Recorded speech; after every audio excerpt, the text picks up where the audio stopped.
Leslie Baptista. I'm working in Dubai for over 15 years now as an executive and HR manager.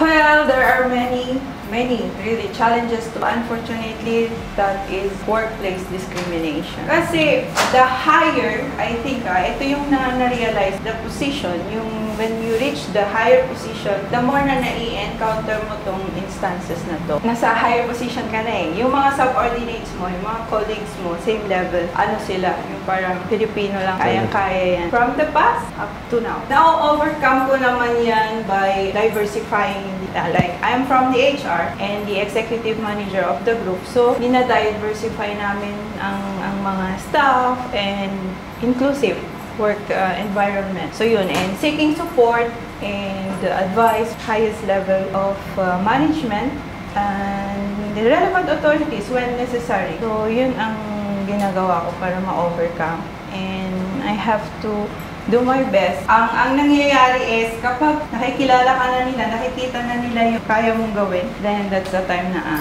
okay. So, na-overcome ko yung instance na yun, and tuloy-tuloy na yun. Kaya-kaya mo na siyang i-overcome in the next instances. I think simply by respecting, embracing, and learning about both Filipino, the Philippines, and the UAE culture. Hindi lang mga Emirati, but, you know, as we all know na marami ding different nationalities.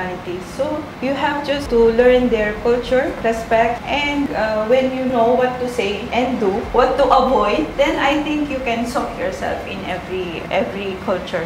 Adjustment. As HR, alam nyo, dito ako natutuan kasi yung culture, yung by chance lang na nalaman, hindi eh. Kailangan alamin mo yung culture kasi part ng work mo eh.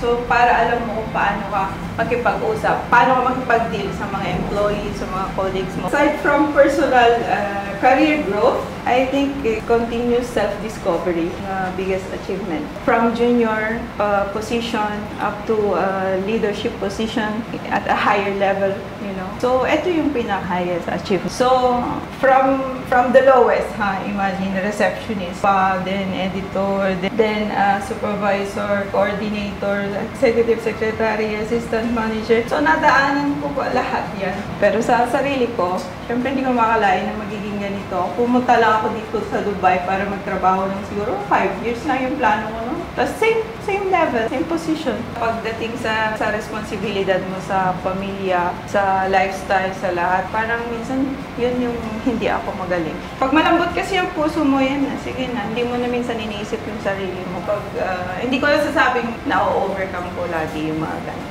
Siguro ang first legacy, tulungan in terms of financial, jobs, you know, pag may nawawalan ng trabaho and also, I think that's my small way.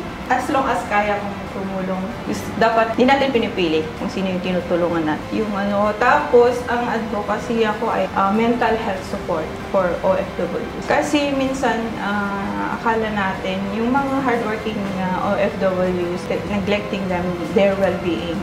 Kahit mahilig silang mag-pretend na happy sila, saya sila. Pero dahil fear nila na mawala yung trabaho nila, family responsibilities, so kaya inaano na lang nila, kinakaya-kaya na lang nila. So sana may ganun. Tulungan pa natin mag-create ganung community para sa mga OFW. Yun ang gusto ko.